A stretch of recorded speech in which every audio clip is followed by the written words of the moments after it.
Здравейте, приятели, примерно се направих си едните неща за първо начало. Сложих си. Аз си гледам в огледало.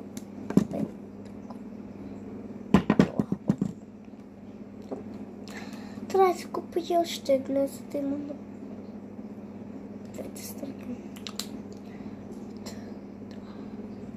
Това как ми ръби. Мрази да ми работа. Ще кажа защо. Защото искам да е мекичо. И да ще кажа. Как си слагам тези неща? И защо слагам така?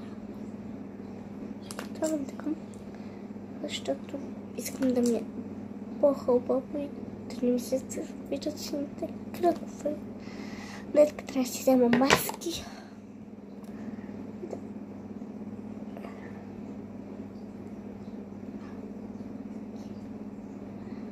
Няма желязно дем.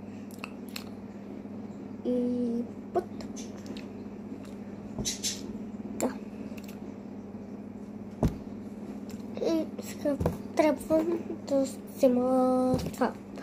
Да съм си слагала, сложих си в този, който имам да казвам колко е хубав и колко ми осветлява кожата.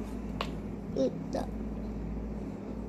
И с него трябва да нося слънцезащита, но аз трябва да си купа слънцезащита с лице, но кажете ми 50-ка, 20-ка, 30-ка, 40-ка.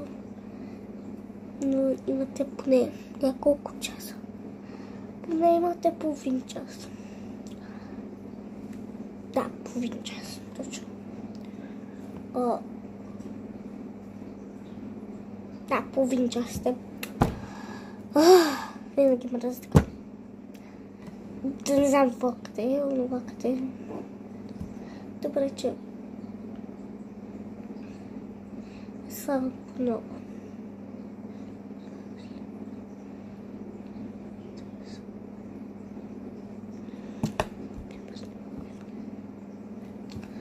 Днес отиваме да си купим вода, защото бяхме на Монтана и не ви снимах. Да си вземем нова кола, нали? И аз отивам, нали, има парче там наблизко. И аз питам, може ли вода? И тя вика, да, може, има студена и топла. Тя пита, каква искате? И аз питам, и аз викам, студена в това топло време, как... И представете си, тя каза,